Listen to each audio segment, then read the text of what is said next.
Welcome back to the Messy Success Podcast. I'm your host, Elizabeth Henson. We have a new microphone this week. I'm excited.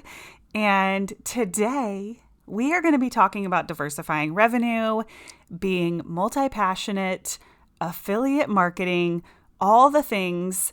You're going to walk away with some fresh ideas. If you are using a social platform or an email list in your business, it is always a good idea to explore other ways to leverage those platforms to make money. And a lot of us learned this lesson during COVID. I was very lucky that I was already extremely multi-passionate and had started exploring other ways to make money. But now I'm digging in even deeper.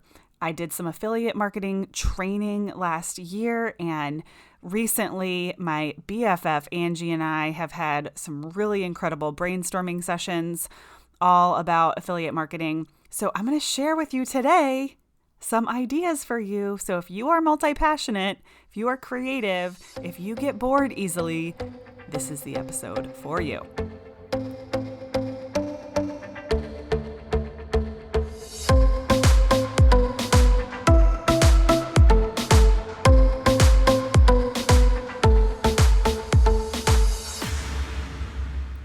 Well, and I should probably correct that and not say bored. Most entrepreneurs, creatives, business owners, I don't know that we really get bored, but I do know that I really enjoy the creating, the building, the dreaming a lot more than I enjoy the long-term implementing, if anybody can relate to that.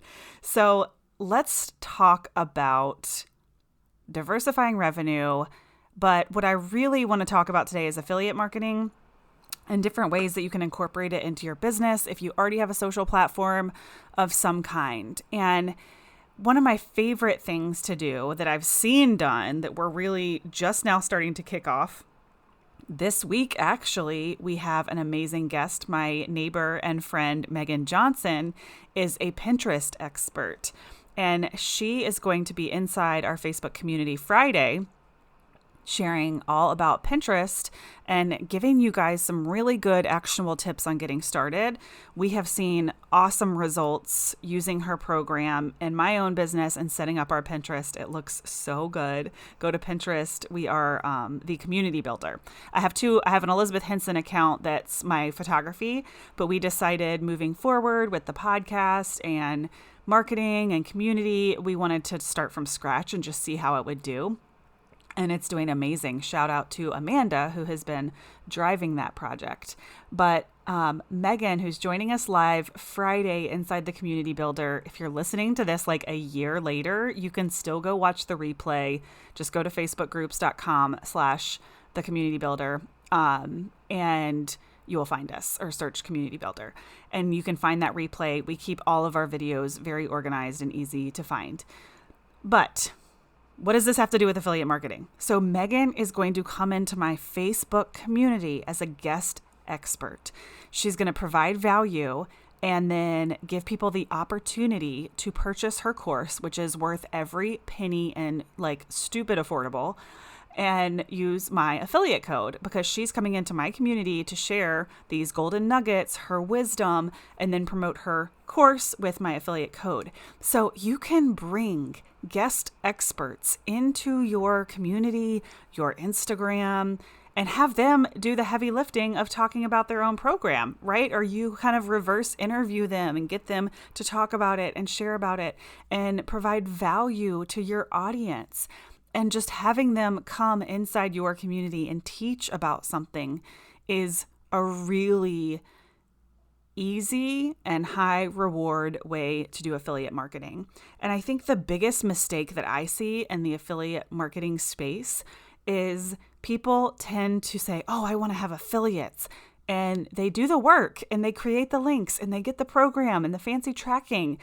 And they maybe give their affiliates some swipe copy and some graphics, but then that's it. There's no real nurturing or relationship building or bringing them into the community or ongoing support. It's just, here's your links, here's everything you need, now go do it. And most of the time, I mean, I feel confident even saying across the board, There might be some minimal efforts. Maybe they write a blog post, or they do, something that they can pin or talk about on YouTube if they're really thinking about search engine optimization. But most of the time they do very little. They share the affiliate link on social once or twice, and that's it. Whereas if you treat it like a promotion or a launch, and you invite this guest expert into your community, and you really leverage the opportunity to get them in front of your audience, you're going to see a lot more affiliate sales in a short amount of time. And then you leverage that content in your long-term search platforms, your YouTube, your Pinterest. Sure, you want to talk about it on social, but I would use social more on the front end to drive traffic to the presentation, and then possibly to the replay. But your email list, and we're creating like unique landing pages for some of our favorite affiliate partners, so that you would go to elizabethhenson.co/Flowdesk coupon code, right? We just did an episode on Flowdesk a few episodes back. And that's a specific landing page for that offer, so that it's really easy to remember to direct people to. But also you can optimize that page for search. Now, none of these are like my ideas. I did not invent any of this. I am just sharing wisdom with you guys that I have learned from other experts, as well as just some experimentation. And we haven't mastered the long game because we just started this. So maybe I'll update you in 6 months or a year or however long it takes. But we are seeing these little glimmers where people are searching something on YouTube. They're finding my channel. Then they're heading over to join my email list and get in my orbit. We are seeing that level of success. We are seeing a ton of exposure from our Pinterest, and then starting to see some, people finding my newsletter from Pinterest. But these are long games, you guys. And to be 100% transparent, I don't recommend a ton of effort in those places until you have a team to help you, because it's a lot. And I don't want to sit here and make it sound like it's so easy, right? But continue like leaning in to what's easy and what works. Where are you seeing results if you're a solopreneur? And continue to lean into that. And then maybe, do a couple of YouTube videos that really maximize your search, and they will be evergreen. I'm not saying don't do YouTube or don't do Pinterest, but like that weekly ongoing strategy is much easier when you have the support of a team. So shout out to my team for making all of that possible, because I know I said recently, if it wasn't for my team, the podcast would be snoozed, YouTube wouldn't exist, and Pinterest definitely wouldn't really be doing anything either, other than my old account. So, that's not everybody's situation. There was so many years where I just grinded and did everything I could myself. And I'm just in a different phase now. And, I feel like I can't go back. But let's continue to talk about affiliate marketing. So bringing guest experts into your platform, whatever that looks like. I love some Facebook groups and some email newsletters, but if Instagram is your platform or LinkedIn is your platform, then that totally works too. You can even get ahead of the game and provide them with graphics and ways to highlight themselves as a guest speaker in your community as well. The landing pages is kind of number two. So number one would be bringing guest experts. Number two, creating unique landing pages. Number three, using those landing pages for that long-term search engine optimization like YouTube, Pinterest. These social media platforms are very short term. So you want to use those for bursts or driving traffic to some of your longer term efforts. And email newsletters, you guys. Like, I chatted with my incredible friend Amanda Schumann yesterday. We had not caught up in years. She designed my wedding photography website. That's how far back we go. And she's incredible at what she does. And she was just letting me know that email is still her favorite platform and it still drives the most results. And I believe that. I love email marketing, but still getting that reminder, just like I took a deep breath. Like, I do not need to spend hours on Instagram. Email marketing is still very much a thing, and you can leverage that email marketing to serve your audience. Great affiliate leveraged content. We don't have to be the experts at everything. In fact, it leverages us as a leader, as an authority, to shine the light on others who are experts in other things, right? Like, I don't need to be the expert at Pinterest. In fact, I am happy to continue promoting and shouting out my friend Megan because her course was so easy and so digestible. And I only really watched a little bit of it and passed it on to Amanda. And then she did the heavy lifting. She loves Pinterest. Now she's in part 2 of Megan's courses and she's learning how to monetize her Pinterest skills, which is like incredible. Megan is the gift that keeps on giving, and she knows that she doesn't have to be the only Pinterest guru out there, and she's like a leader that's creating all these other leaders. And you guys know that that's what I'm about. So what easier way to leverage an affiliate relationship, right, than something and someone that I truly believe in. So I will, if I was going to give you guys any, tips or best practices, I do think when you partner up with someone as an affiliate, you do want it to be something that you can truly speak confidently about. I don't think you have to have necessarily gone through somebody's course or program to advocate for them as a human being, or that they are here to serve and make the world a better place, but it is certainly a good place to start. And kind of having one go-to platform in all the different areas that best serve your audience, right? So I am an affiliate for Flowdesk. You guys know I love Flowdesk. I'm not going to turn around and then promote ActiveCampaign. Like, there's no point in being an affiliate for more than one platform. And if it's email marketing, like, please use it. This is very petty of me, you guys. I'm going to be petty for just a second. But I used to get so aggravated that these influencers that don't even use Flowdesk were promoting and being an affiliates for Flowdesk. Now, I'm sure that they believe in the mission and the CEOs. And, this was a 4 years ago version of me, probably when I first got on Flowdesk. So I've come a long way, and this stuff doesn't really agitate me anymore. But I remember, getting emails from these influencers that are literally doing ads for Flowdesk. And I'm like, you just emailed me from Infusionsoft.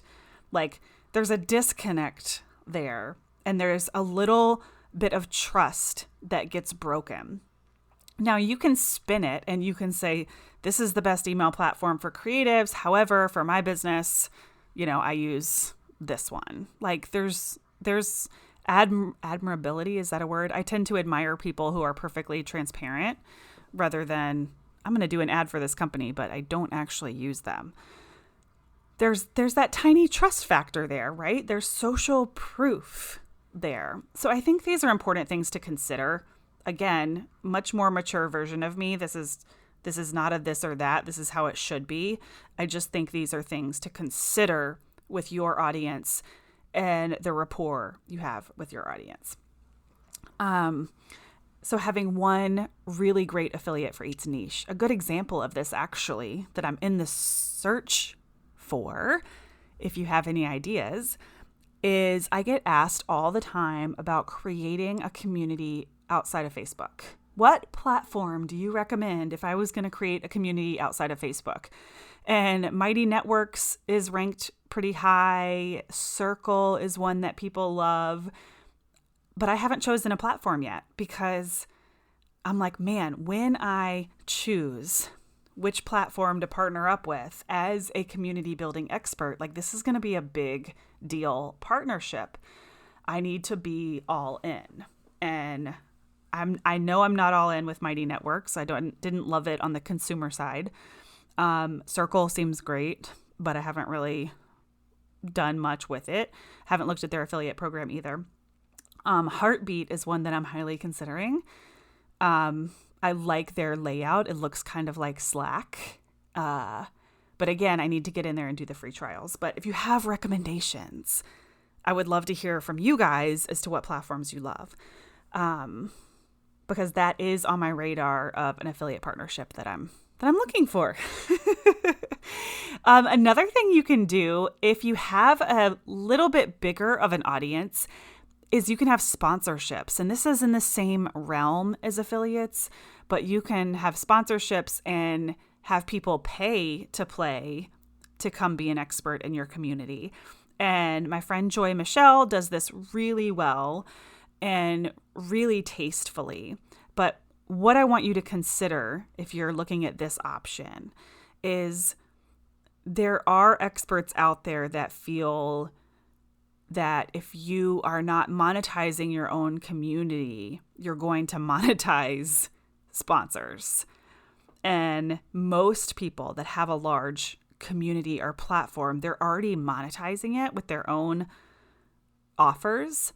And sometimes if someone has a sponsorship offer, there's a sign that they may not be successfully selling to their own community. So they're trying to leverage other ways to create revenue. Again, not good, bad, right, or wrong, but it's something to consider because if you're going to pay thousands of dollars to get in front of their community, you want to know everything you can about that community, about how willing to buy they are, what types of things that they buy. You want to really, really know those things before you invest in a sponsorship. Whereas with Joy Michelle, I know that her audience loves, and trusts her. I know that she sells her own products successfully. So it can be done. We have not taken the leap yet with sponsorships. It's on my radar, but again, I'm going to continue watching, learning, doing that social research. You guys know I love to sit back and watch and observe human behavior before we make any of those decisions. So sponsorships is another way to diverse revenue, to leverage those affiliate relationships, to bring in guest experts into your community. Podcasts, you can leverage your revenue with podcast ads, sponsorships, again, affiliates. So I did that entire episode on Flowdesk. No secrets here, you guys. I'm always transparent. You could just watch what I'm doing and then go off and do it on your own and feel like you don't have to give the disclaimers that I do. But I just want you guys to watch and learn and mimic, right? Like sometimes we don't know what's possible until we kind of see someone else doing it. And I just don't mind putting myself out there in that way. It would be different if I was like, I'm the Flowdesk expert or I'm the affiliate marketing expert. Like, no, I'm just a normal person. My expertise is in other areas. So I don't mind sharing that sometimes this is all just a big experiment. Okay, so back to diversifying revenue, being multi-passionate, affiliate marketing, sponsorships, having different offers. I should have brought a whole list of questions because I know I've gotten a lot of questions on these topics. But you do want to think about the customer journey. So let's kind of enter segment 2, which is the customer journey or an ascension model where there's an entry level way to work with you.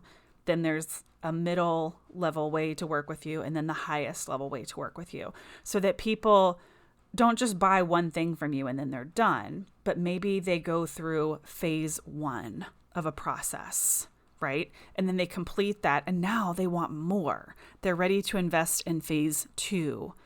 And now they're seeing results from that and they want to continue to invest. And now maybe they're ready for one-to-one work with you.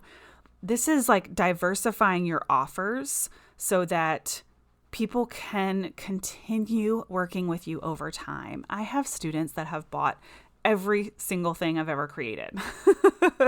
Now, part of me, was doing this because I like to change my ideas and try new things. But also I wanted to continue to leverage the results that they were getting. Like if we just have one program and there's a period at the end of the sentence, we lose that lifetime value of a customer. And a lifetime value of a customer is like if somebody goes through your entire model, phase 1, phase 2, phase 3, they invest in the $25 workshop, then they invest in the $400 course, then they invest in the $3,000 one-to-one coaching. That means the lifetime value of that customer is the sum of all those investments. I think it probably what did I say? So that would be like $1,500, something like that. I don't know. I'm just spewing things out. That's the lifetime value of that customer. So you can continue to increase the lifetime value of your customers by giving them entry-level ways to work with you all the way up to super advanced ways to work with you. And if you only have one thing that you sell for $50 and people only need it one time, you're going to need a lot more people to buy than one person that can work with you and continue to want to work with you more and increase that lifetime value. So there is some thoughts there on diversifying revenue. You can also do something wildly different, like start a Turo business like Mark and I did, which is going really well. We're probably about a month out from hitting top host, which once you get 10 trips, you are labeled as a top host in your area. I'm sure you have to have good reviews and all the things. So that has been a really great way that my family has diversified our revenue is by starting that Turo business with my Highlander that's already paid off. And we're continuing to really lean in. We're going to be buying our second car soon, in hopes that, if my business doesn't perform well, we have other ways that revenue is flowing into the family. Or it's the kids' college fund, or it goes back into the business. There are options there. So, not to tell everyone to go start a Turo business, but you can always be open to different opportunities that feel like a good fit to your family. All right. How does that feel? Do you guys feel inspired to go focus on leveraging affiliate marketing to work on your ascension model or the lifetime value of your customers, your journey? Having a team that helps you make some of this stuff more evergreen so that you don't have to constantly create content to get eyes on your affiliate offers, a little bit lower hanging fruit. So thank you guys so much for being here. If this episode was helpful, please give us a shout out on the socials, leave us a review, share it with a friend. We truly, truly appreciate it. I'm so proud of myself and my team that we have really showed up for you guys week after week so far this year. So thank you. Thank you. I will see you guys next week. Don't forget our quiz is live. We had our big launch last week, and you can go to elizabethhenson.co/quiz to find out what is stopping you from building an engaged community. Even if you work a full-time job, you can just build a Facebook group for the sake of affiliate marketing and not even have a business. There are affiliate marketers out there who do really well, who don't even have a business. They're just doing affiliate marketing. That's the thing. Probably should have mentioned that. So I can encourage you that way.